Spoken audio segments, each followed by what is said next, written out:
Dear students, welcome back. हम लोग सी programming के कुछ प्रोग्राम्स कर रहे थे और डिसीजन मेकिंग में मेनली हम कंसेप्ट देख रहे थे। इफ एल्स के कुछ प्रोग्राम हमने किए थे और फिर हमने इफ की लेडर भी बना के देखी थी। आज हम एल्स इफ की लेडर के ऊपर कुछ कंसेप्ट एग्जैक्टली ले लेते हैं। एल्स इफ की लेडर का अगर हम यूज़ करना चाहते हैं, मैंने आप लोगों को बताया था कि इफ की लेडर से बेहतर लेडर एल्स इफ की लेडर कहलाती है। और चूंकि इसके अंदर एक फैसिलिटी ये रहती है कि हम एक एक्स्ट्रा एल्स का यानी कि एरर हैंडलिंग, हम एक एक्स्ट्रा एल्स हमें यहाँ पे मिलेगा जिसके अंदर हम एरर हैंडलिंग कर सकते हैं कि अगर कोई एक्स्ट्रा इनपुट यूज़र करता है तो फिर उसको हम एग्जैक्टली कैसे हैंडल करेंगे।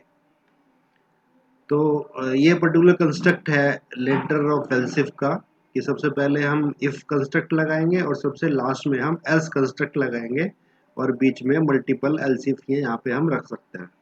तो जहाँ पे भी हम इफ का यूज़ करेंगे वहीं पे हम कंडीशन का भी यूज़ करेंगे और लास्ट में एल्स में हमें फिर लास्ट जो एल्स हमारा लगेगा उसमें कोई कंडीशन को रखने की ज़रूरत नहीं है।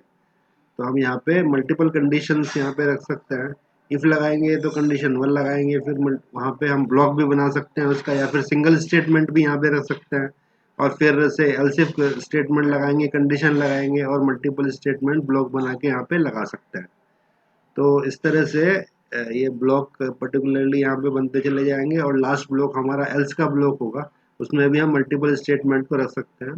अगर हम मल्टीपल स्टेटमेंट नहीं रखना चाहते तब हम सिंगल, जब हम बॉडी यहाँ पे नहीं, उस टाइम पे बॉडी बनाने की जरूरत हमें नहीं पड़ेगी और सिंगल स्टेटमेंट हम ओपन में भी रखा जा सकता है। कुछ प्रॉब्लम देखते हैं कि किस तरह की प्रॉब्लम्स को यहाँ पे लेके और उसके ऊपर काम करके देखेंगे। तो एक प्रॉब्लम हम यहाँ पे ले रहे हैं, हमने यहाँ पे 3 प्रॉब्लम्स को बेसिकली लिया है, तो इनमें से एक प्रॉब्लम को पहले करके देखेंगे। Write a program to calculate division of students based on his marks. तो अगर हमें मार्क्स किसी स्टूडेंट्स के पता है, तो 5 सब्जेक्ट में मार्क्स उसके हमें पता है, तो हम एक लॉजिक यहाँ पे डेवलप कर सकते हैं कि एग्जैक्टली किस तरह से हम उसका जो कैलकुलेशन है उसको हम कर सकते हैं। और फिर लॉजिक है कि अगर उसके टोटल मार्क्स वो 75% से ऊपर हो जाते हैं तो फिर उसकी डिस्टिंक्शन है। अगर वो 60 से 75 के बीच में रहते हैं तो फर्स्ट डिवीज़न है, और 50 से 60 के बीच में रहते हैं तो सेकंड डिवीज़न है, 33 से और 50% के बीच में तो थर्ड डिवीज़न है। अदरवाइज अगर 33 से नीचे रहता है तो फिर स्टूडेंट फेल है। तो ये पर्टिकुलर कंसेप्ट पहले लेते हैं। ये कंसेप्ट की सबसे पहले कोई भी कंसेप्ट जब हम लेते हैं तो हमें उसको उसकी एक एल्गोरिदम जो है लिखनी होती है कि एग्जैक्टली हम किस तरह से उसको सोल्व करेंगे। स्टेप बाय स्टेप एक एल्गोरिदम यहाँ पे लिखेंगे। इसको कभी कभी हम स्यूडो कोड भी कह सकते हैं। ये एक सबसे पहले जब हम प्रॉब्लम सॉल्विंग चालू करते हैं, प्रॉब्लम को लेके उसको समझते हैं सबसे पहले, और फिर उस प्रॉब्लम को समझने के बाद उसमें एक स्यूडो कोड लिखा जाता है, यानी कि एग्जैक्टली क्या हमारे स्टेप उसको सोल्व करने के होंगे। तो ये हमारे स्टेप पर्टिकुलरली ये होंगे कि सबसे पहले कंडीशन जो है हमारी वो क्या है कि if marks is greater than equals to 75, अगर 75 है या फिर उससे ज़्यादा है तो फिर डिस्टिंक्शन हम यहाँ पे डिक्लेयर कर देंगे।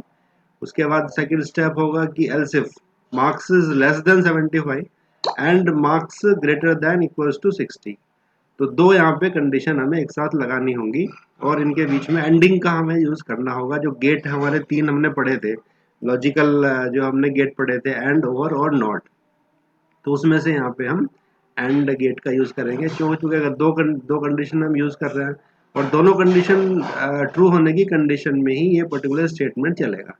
क्योंकि हमने देखा था कि एंडिंग के केस में अगर दोनों कंडीशन ट्रू होती हैं तभी फाइनल ट्रू हमें मिलता है। तो हम फर्स्ट डिवीजन डिक्लेयर करेंगे।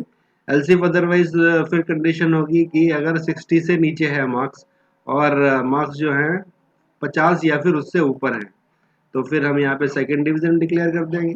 एलसिफ फिर मार्क्स अगर 50 से नीचे हैं और मार्क्स 33 से के बराबर या फिर उससे ज़्यादा है, तब हम यहाँ पे थर्ड डिवीजन डिक्लेयर करेंगे। अदरवाइज के केस में वो फेल हो जाएगा, यानी कि लास्ट कंडीशन लगाने की हमें ज़रूरत नहीं है, जो कि है मार्क्स लेस देन 33, वो हमें लगाने की यहाँ पे ज़रूरत नहीं पड़ेगी, वो ऑटोमेटिकली हमें यहाँ पे मिल जाएगा, क्योंकि वो एक तरह से लेफ्ट आउट केस में चला जाता है कि लास्ट में एग्जैक्टली क्या लॉजिक बचा हुआ है। तो ये बेनिफिट एग्जैक्टली एल्सिफ लेडर का है कि यहाँ पे हालांकि हमें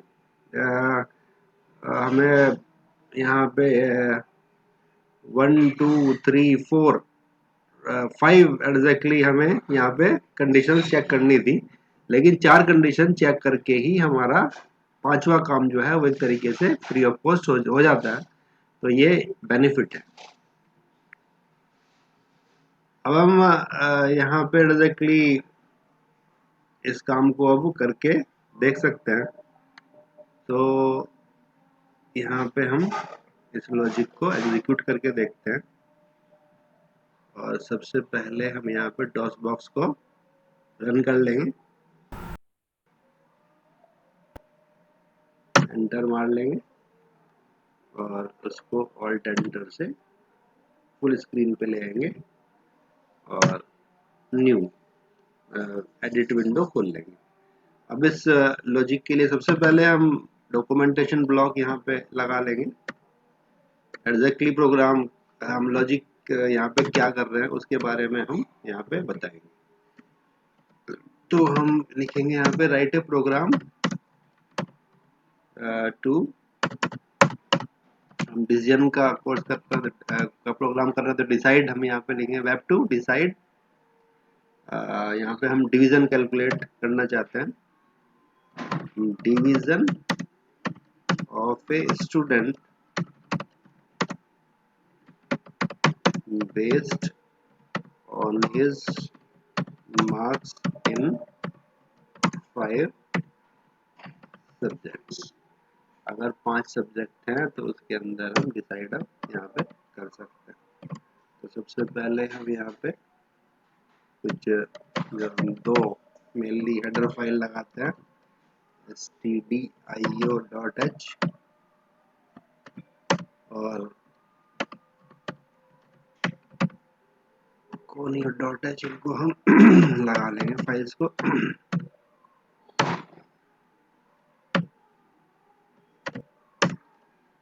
और फिर हम यहाँ पे अपना लॉजिक जो है वो मेन के अंदर लिखेंगे। यहाँ पे एक बॉडी बना लेंगे। अब सबसे पहले डिक्लेरेशन हमें करना होगा, तो हम यहाँ पे हमें जो है बहुत सारी कैलकुलेशंस यहाँ पे करनी है मार्क्स से रिलेटेड, तो फ्लोट टाइप हम नॉर्मली लेंगे क्योंकि हमें बहुत सारी कैलकुलेशंस के अंदर करनी है। तो फ्लोट टाइप सबसे पहले हमें एक सब्जेक्ट, डिफरेंट सब्जेक्ट हैं 5 सब्जेक्ट, तो हम पांचों सब्जेक्ट ले लेंगे। जैसे फॉर एग्जांपल हिंदी हम ले लेंगे, उसके बाद कॉमा हम इंग्लिश ले लेंगे, कॉमा हम मैथ ले लेंगे, कॉमा हम एसएसटी ले लेंगे, और उसके बाद हम साइंस ले लेंगे, साइंस ले लेंगे। इसके बाद एक टोटल की रिक्वायरमेंट हमें होगी अगर हम इनका टोटल काउंट करना चाहते हैं, और इन्हीं का फिर हमें परसेंटेज भी निकालना होगा। तो एक परसेंटेज हमें यहाँ पे लेना होगा। तो एग्जैक्टली इसके बाद CLR SCR एक लगा लेंगे, CLR SCR, और अब हमें यहाँ पे इनपुट कराने के लिए यहाँ पे स्टेटमेंट्स लिखेंगे, enter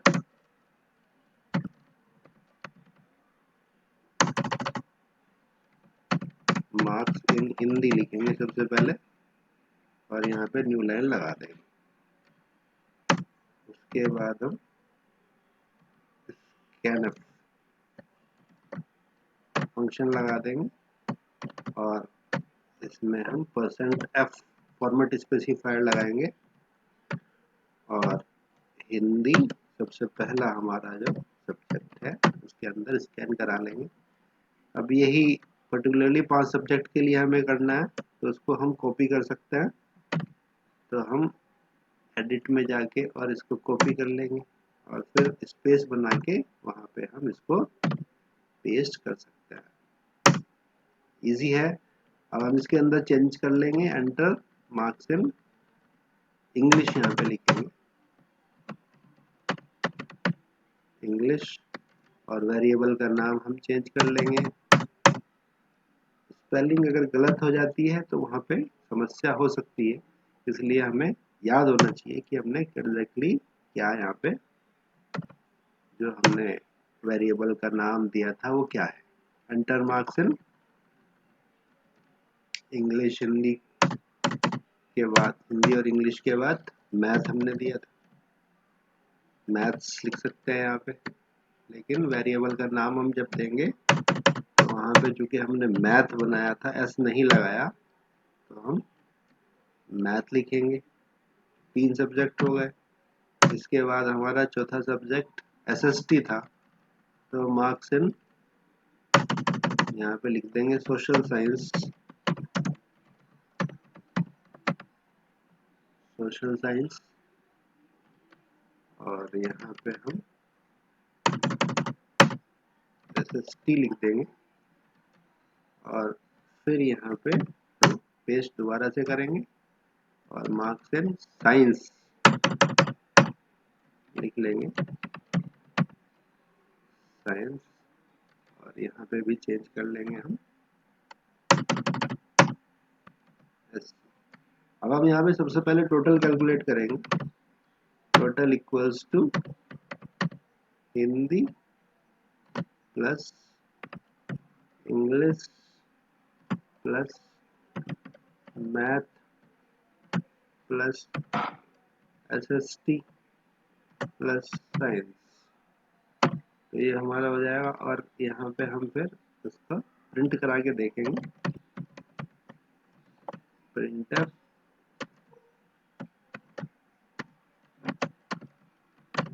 total marks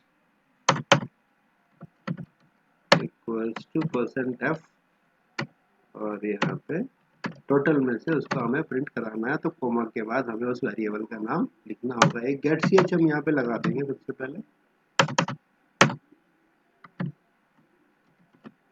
gate ch, और फिर इसको हम पहले सेव करके रन करके देखेंगे। मैंने आपको बताया था कि हमें इंक्रीमेंटल वे में अपने प्रोग्राम को लेके जाना चाहिए।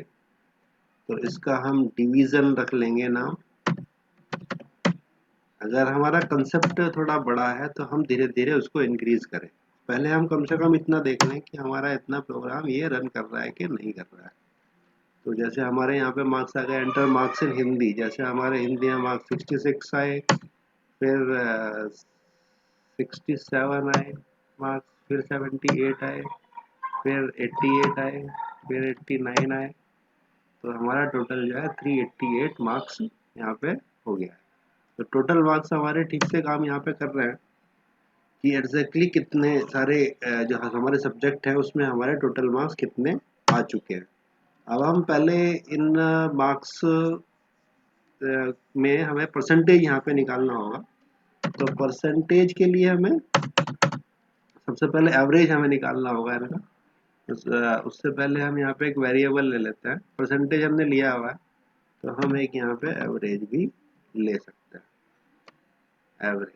और एक हमें यहाँ पे और इनपुट कराना होगा कि टोटल हम एक सब्जेक्ट में कितने मार्क्स एग्जैक्टली हैं। तो मैक्स मार्क्स का हमें यहाँ पे एक और वेरिएबल लेना होगा, मैक्स। तो हाँ, अब यहाँ पे उसको भी एंटर करा लेते हैं। एंटर मैक्स मार्क्स, मतलब कितने में से आपके जो मार्क्स आ रहे हैं ये कितने में से आ रहे हैं। तभी तो हम ये एग्जैक्टली परसेंटेज वगैरह कैलकुलेट करा सकते हैं। तो इसको हम मैक्स में कैलकुलेट स्कैन कर लेंगे एफ लगा के, और एम्परसेंड मैक्स के अंदर हमने इसको इस तरीके से। अब सबसे पहले हम यहाँ पे एवरेज निकाल लेंगे। तो एवरेज जो 5 सब्जेक्ट चुके हमारे हैं, तो एवरेज इक्वल्स टू जो हमने टोटल यहाँ पे निकाला है, और उसको अगर हम 5 से डिवाइड कर दें तो हमारा एवरेज यहाँ पे आ जाएगा। तो हम इसको भी प्रिंट करा के पहले देख लेते हैं कि हमारा एवरेज जो है वो क्या कह रहा है।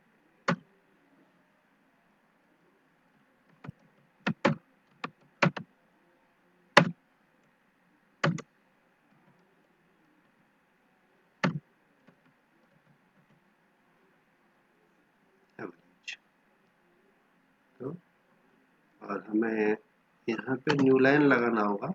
यहाँ पे हम प्रिंट एफ लगा रहे हैं, वरना तो वो सब एक लाइन में प्रिंट होता चला जाएगा, वो एक समस्या हमारे सामने बन जाएगी। तो हम इसको सेव कर लेंगे दोबारा से और इसको हम रन कर देंगे। तो यहाँ पे एक बार हम मिनिमम संख्या लेके देखते हैं।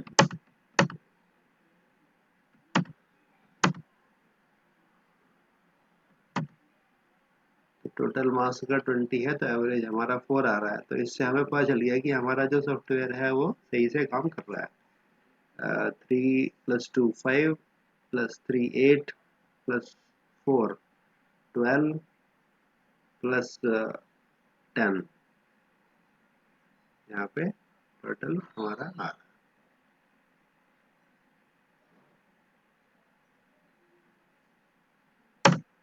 तो अब हम इसको अपने कंसेप्ट को जो है आगे थोड़ा बढ़ा लेंगे। अब हमें एग्जैक्टली परसेंटेज और कैलकुलेट करना है। तो अगर हमारे जितने भी जो जितने भी हमने अगर सब्जेक्ट लिए हैं वो सब आउट ऑफ 100 ही अगर वो कर रहे हैं, तो हमारा परसेंट जो है वो एवरेज के ही इक्वल होगा। तो एवरेज के इक्वल है, लेकिन अगर एवरेज जो है अगर हमारे मैक्स अलग है, डिफर करता है 100 से, तो फिर हमें इसे 100 से मल्टीप्लाई करके और मैक्स से डिवाइड करना, तो हमारा परसेंटेज जो है वो निकल जाएगा कि एग्जैक्टली क्या हमारा परसेंटेज है। तो इस तरह से अब इसको भी जरा करके देख लेते हैं ठीक है कि नहीं। लॉजिक जितना भी हम लगाते जाएं उसको हम एग्जैक्टली देख सकते हैं कि percentage equals two percent F, और यहाँ पे हम लिख देंगे परसेंटेज, और हम इसको फिर पहले सेव कर लेंगे और फिर इसको रन करेंगे। अब मान लिया हमारे जो मार्क्स हैं 66, 77, 66, 55, 44 और 55, तो टोटल हमारा 297 आ रहा है। एवरेज हमारा 59 आ रहा है, और हमारी परसेंटेज जो है वो 90% हमारी यहाँ पे आ रही है। तो हम अब देखेंगे कि एग्जैक्टली यहाँ पे क्या है इसका। एक बार और यहाँ पे हम उसको रन करके देखेंगे, और यहाँ पे सबसे पहले मैक्स मार्क्स हमें इनपुट कराने होंगे। जैसे मैक्स मार्क्स मान लिया हम 100 में से ही ले रहे हैं, तो तब हम फिर मान लिया हम 66 ले रहे हैं, फिर हम 55 ले रहे हैं, हम 77 ले रहे हैं, हम 88 ले रहे हैं, हम 55 ले रहे हैं। तो अब हमारा ठीक है कि एग्जैक्टली 341 हमारा टोटल हो गया, एवरेज हमारा 68 पॉइंट समथिंग हो गया, और परसेंटेज भी हमारा 68 पॉइंट समथिंग हो गया। तो मैक्सिमम मार्क्स हमें सही से एंटर कराने होंगे। तो हम यहाँ तक का लॉजिक हमारा बिल्कुल ठीक हो गया। अब हम इस लॉजिक में जो हमारा एक्स्ट्रा लॉजिक जो है कि हमें अब डिवीजन यहाँ से कैलकुलेट करनी है, तो हम डिवीजन कैलकुलेशन यहाँ पे एलसीफ की लेटर लगा के कर सकते हैं। सबसे पहली कंडीशन हमें यहाँ पे लगानी होगी कि इफ हमारा जो परसेंटेज के बेसिस पे चूंकि यहाँ पे करना है, तो अगर हमारा percentage is greater than equals to 75 अगर होता है, तो उस केस में हम यहाँ पे प्रिंट एफ कर देंगे, डिस्टिंक्शन करेंगे हम कि ये जो पर्टिकुलरली डिस्टिंक्शन है, और फिर यहाँ पे एल्सिफ हमें लगाना होगा। एल्स और इफ के बीच में हमें गैप देना होगा, जिससे कि दोनों कीवर्ड अलग अलग हैं, तो जिससे वो व्हाइट कलर में हमें दिखाई देंगे। अगर हम जो इनको दोनों को जोड़ेंगे आपस में, तो फिर ये एक आइडेंटिफायर बन जाएगा, और फिर ये ग्रीन कलर में दिखाई देगा, तो वो गलत हो जाएगा। तो अब यहाँ पे हम लेते हैं परसेंटेज, अब यहाँ पे हो जाएगी परसेंटेज इज लेस देन 75 अगर है, और कॉन्केटिनेशन करने के लिए जो यहाँ पे साइन है एंड लगाने के लिए, वो एंड है, और फिर हम यहाँ पे percentage is greater than equals to 60, तो 60 के बराबर या फिर 75 से कम अगर है, तो हम यहाँ पे लिख देंगे प्रिंट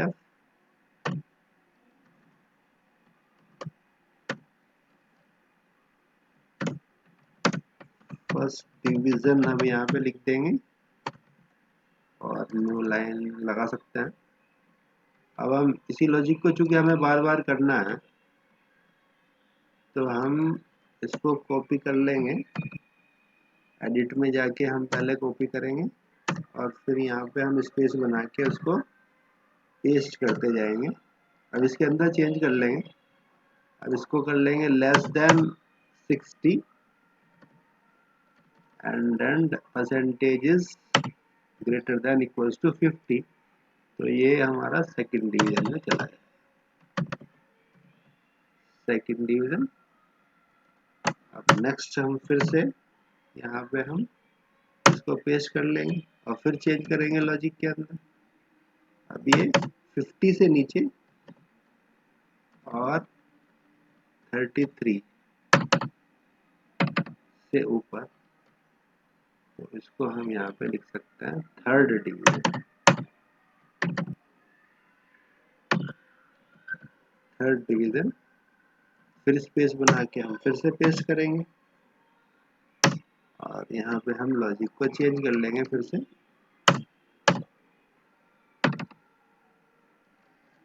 अब मेनली जो हमारा लॉजिक है वो 33 से नीचे जा रहा है, फेल की कंडीशन में जा रहा है। तो हम अब यहाँ पे हमें लगाने की इसको जरूरत नहीं है, ये हमें बेनिफिट है एग्जैक्टली। तो हम इसको पूरे को हटा सकते हैं, सिर्फ यहाँ पे एल्स छोड़ देंगे तो हमारी लेटर यहाँ पे पूरी हो जाएगी। और यहाँ पे हम लास्टली लिख देंगे फेल।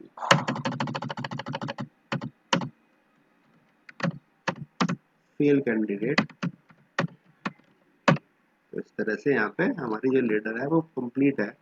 अब यहाँ पे एग्जैक्टली इसको सेव करने के बाद हम पहले इसको सेव कर सकते हैं, फिर से सेव कर लेंगे और हम इसको रन कर देंगे। अब हमारा लॉजिक कंप्लीट है एग्जैक्टली यहाँ पे। और हम देख रहे हैं कि कुछ हमें जो एग्जैक्टली यहाँ पे जो प्रॉब्लम आ रही है कि जब भी हम डबल लॉजिक लगाते हैं और उसको हमने कॉन्केटिनेशन किया, दो लॉजिक यहाँ पे लगाए, तो हमें सिंगल लॉजिक चूंकि एफ को देना है तो हमें यहाँ को उसको सिंगल पैरेंथेसिस में भी इंक्लूड करना होगा। तो ये हमें हर एक जगह जाके यहाँ पे करना होगा, ये बहुत इंपॉर्टेंट है। If takes a single logic not a multiple logic, तो हमें इसीलिए हमने यहाँ पे एंड गेट जो है वो भी लगाया है कि जिससे हमारा मल्टीपल लॉजिक जो है वो सिंगल लॉजिक में कन्वर्ट हो जाए। तो इस तरह से अगर हम जोड़ते हुए जा रहे हैं इनको तो हमारा सिंगल लॉजिक यहाँ पे बन जाएगा। फिर से इसको हम यहाँ पे सेव कर लेंगे और हम यहाँ पे इसको रन कर सकते हैं। हमारे एरर्स दूर हो गए। अब हमारे मैक्सिमम मार्क्स जो है वो 100 में से ही है मान लिया, और हमारे मार्क्स जो है हिंदी में हमारे मान लिया आए 65 मार्क्स आए हैं, और इंग्लिश में हमारे थोड़े कम आ गए 55 आ गए, मैथ्स में हमारे बहुत ज़्यादा हैं 90 मार्क्स हैं, और फिर हमारे सोशल साइंस में नॉर्मली कम आते हैं मान लिया 67 है। एंटर मार्क्स इन साइंस मान लिया वहाँ पे 56 रह गए। तो टोटल हमारे 333 और 66 हमारे मार्क्स हैं, और परसेंटेज हमारी 66% है, और फर्स्ट डिवीजन हमारी यहाँ पे कैलकुलेट होके आ गई। तो एग्जैक्टली इस तरह से यहाँ पे देखो, यहाँ पे न्यू लाइन जहाँ पे हम लगाना भूल गए तो फर्स्ट डिवीजन उसी वहीं पे उसी लाइन में प्रिंट हो गई। तो जहाँ पे भी हम ये गलती करेंगे वहाँ पे हमारे आउटपुट में थोड़ी समस्या यहाँ पे आएगी। तो अब हम थोड़े कम मार्क्स भी कर देख सकते हैं इसको, और उस समस्या को हम यहाँ पे अपनी दूर कर लेंगे कि एग्जैक्टली अगर अगर हमारा यहाँ पे जो एक न्यू लाइन नहीं लगाई थी, यहाँ पे हमें एक न्यू लाइन और लगानी होगी। तो अब हम इसको फिर से रन करके देखते हैं, इस बार कुछ हम कम मार्क्स देंगे और हमारे मान लिया यहाँ पे आए 34 मार्क्स। सॉरी, ये हमारा गलत हो गया स्टार्टिंग ही, इसको दोबारा से करेंगे। 100 मार्क्स हमें मैक्सिमम में देना ही पड़ेगा। और एंटर मार्क्स इन हिंदी मान लिया यहाँ पे हमारे आ गए 34 मार्क्स आ गए, और फिर हमारे 45 मार्क्स आ गए, और हमारे मार्क्स मैथ्स में भी आ गए हमारे 33 मार्क्स आ गए, और फिर सोशल साइंस में हमारे 45 मार्क्स आ गए, और inter marks in social science 56 marks आ गए। 213 मार्क्स और एवरेज 42 है और 42% है, तो हमारी थर्ड डिवीजन यहाँ पे एग्जैक्टली ये दिखा रहा है। तो इस तरह से जो भी हमारा लॉजिक है वो सही काम कर रहा है। तो हमारे जो ये एग्जैक्टली जो कि 50 से नीचे है टोटल हमारा, तो हमारी जो डिवीजन है वो थर्ड डिवीजन यहाँ पे है। तो इस तरह से हम एलसीफ की ladder is very good construct, और इससे हम मल्टीपल जो कंडीशंस हैं उसके ऊपर एग्जैक्टली काम कर सकते हैं। तो आप करते रहिए इसको।